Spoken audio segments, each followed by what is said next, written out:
Imagine walking into a supermarket. You pick up toothpaste, a chocolate bar, a bottle of shampoo, some ice cream, a packet of chips, a bottle of detergent, different colors and different logos, different advertisements, different prices.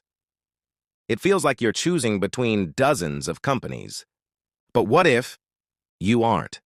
What if many of those brands are secretly owned by the same corporation? Not because they advertise it, but because they don't want you to notice. This is the story of the monopoly that owns more than you think. A story about billion-dollar corporations, hidden empires, corporate power, and why the illusion of choice might be one of the greatest marketing strategies ever created. Because once you see it, you'll never walk through a supermarket the same way again. Level 1. The illusion of choice. Modern capitalism celebrates competition. Competition drives innovation. Competition lowers prices. Competition gives consumers options. At least, that's the theory. Walk into almost any supermarket in America. You'll see hundreds of brands. Cereal, coffee, soap, baby food, pet food, frozen meals. It looks like a battlefield. Hundreds of companies fighting for your attention. But look behind the packaging. The battlefield suddenly becomes a family reunion. Take breakfast. You might choose Kellogg's or General Mills, maybe Quaker Oats. Different brands, different identities. But entire supermarket shelves are controlled by only a handful of corporations. The same thing happens with drinks, snacks, cosmetics, cleaning products, even pet food. According to industry research, a surprisingly small number of multinational corporations control thousands of household brands sold around the world. They don't just own products, they own shelf space, marketing budgets, supply chains, distribution networks. Consumer attention, the logos compete. The parent companies collect the profits. That's not an accident, it's strategy. Because owning multiple competing brands allows a company to dominate every price category. Luxury, mid-range, budget, no matter what consumers choose, money often flows to the same parent company. And that's only the beginning. Level 2. How they built their empires. No company becomes enormous overnight. These giants weren't born. They were assembled, one acquisition at a time. Imagine running a successful food company. You create one popular brand. Sales grow. Profits rise. Instead of creating another product from scratch, you simply buy someone else's. Repeat that process for decades. Eventually, your company owns hundreds of brands. This strategy transformed companies like Nestlé. For more than a century, Nestlé expanded by buying successful businesses across the globe. Chocolate companies, coffee brands, bottled water, baby formula, frozen foods, pet nutrition, health science businesses. Each acquisition strengthened its position. The same story appears everywhere. Unilever, Procter & Gamble, PepsiCo, Coca-Cola, Mars, Mondelez. Instead of competing with every newcomer, they often purchase them. Sometimes they wait until a small company becomes successful. Then they make an offer that's almost impossible to refuse. Founders become millionaires. Shareholders celebrate. The startup disappears into a global portfolio. The logo stays, the ownership changes. Consumers barely notice. Meanwhile, the parent company becomes even bigger, even stronger, even harder to challenge. Because scale creates advantages, massive advertising budgets, cheaper manufacturing, better negotiating power with retailers, global logistics, research laboratories, legal teams. Smaller competitors simply can't keep up. It's like entering a Formula One race on a bicycle. Level 3. Why bigger means richer. Size isn't just about making more products. It's about controlling the economics behind them. Think about supermarkets. Shelf space is limited. Every product fights for visibility. Eye-level shelves sell the most. End-of-aisle displays attract attention. Checkout counters encourage impulse purchases. Large corporations can afford premium placement. Sometimes they pay retailers millions for better positioning. Sometimes they negotiate deals covering hundreds of products at once. Imagine owning just one cereal. Now imagine owning 20. Retailers would rather negotiate with one supplier than 20 different companies. That supplier gains enormous leverage.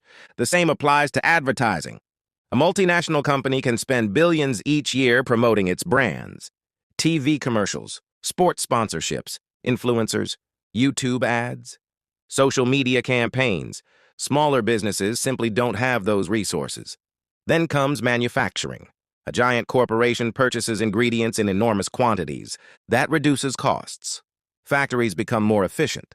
Transportation becomes cheaper. Warehouses become smarter. Every saved cent becomes millions of dollars across billions of products. That's called economies of scale. It's one of the greatest wealth-building machines ever created. The bigger you become, the cheaper everything gets. The cheaper everything gets, the more profit you earn. The more profit you earn, the more companies you can buy. It's a cycle, one that keeps reinforcing itself. And that's exactly why corporate giants keep getting larger. Level 4. When competition starts to disappear.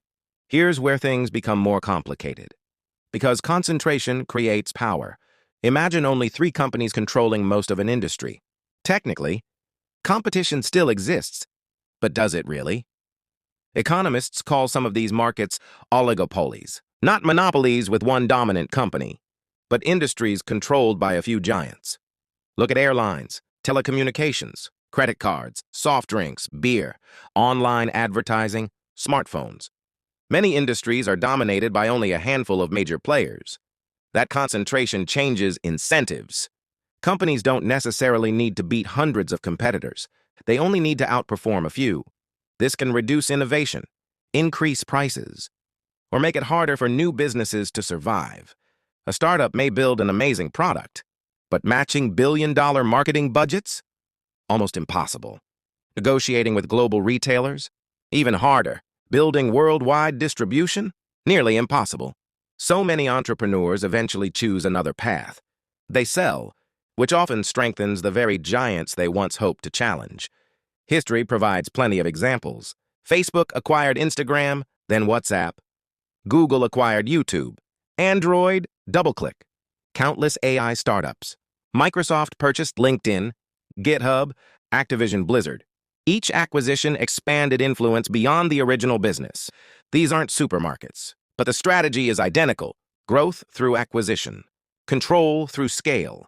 Power through ownership. Level 5. The hidden monopoly. Most people never see. Now comes the biggest twist, because ownership doesn't stop with corporations. Behind many of these global companies stand another group of powerful institutions, investment firms, companies like BlackRock, Vanguard, and State Street. These firms manage trillions of dollars on behalf of pension funds, retirement accounts, ETFs, charities, governments, and millions of individual investors. Because index funds own shares across entire markets, the same investment managers often become major shareholders in competing companies. They don't own these businesses outright, but they hold significant stakes in many of them. That means the companies making your toothpaste, your soda, your shampoo, your snacks may all have overlapping institutional investors. This has sparked an ongoing debate among economists. Some argue common ownership encourages stability. Others worry it could weaken competitive pressure. The evidence remains actively studied. But one fact is undeniable. Corporate ownership today is more interconnected than ever before. The economy isn't simply made of isolated businesses. It's a massive network, a web of ownership, acquisitions, investment funds, global supply chains, brand portfolios, and financial institutions. What appears separate on the surface often connects beneath it. The supermarket isn't just selling products, it's displaying corporate strategy. Every aisle tells the story of decades of mergers, acquisitions, financial engineering, and scale. Conclusion. So, does one monopoly own everything? No. Reality is more complicated. Most industries are dominated not by a single company, but by a small number of incredibly powerful corporations, each controlling dozens, sometimes hundreds, of familiar brands. Competition still exists, but often between giants rather than newcomers. And that's the lesson. The world's richest companies didn't become powerful by creating just one great product. They built ecosystems, bought competitors, expanded relentlessly, leveraged scale, and turned ownership itself into a competitive advantage. For investors, this is a reminder to look beyond the logo. Understand the parent company, study market structure, follow acquisitions, learn who owns what. Because wealth often flows not to the loudest brand, but to the company quietly owning them all. The next time you're standing in a supermarket, take a closer look. That wall of colorful packaging may seem like endless choice, but behind the labels, you might find just a handful of corporate empires shaping what the world buys every single day. And once you understand who really owns the brands, you'll start seeing the global economy in a completely different way.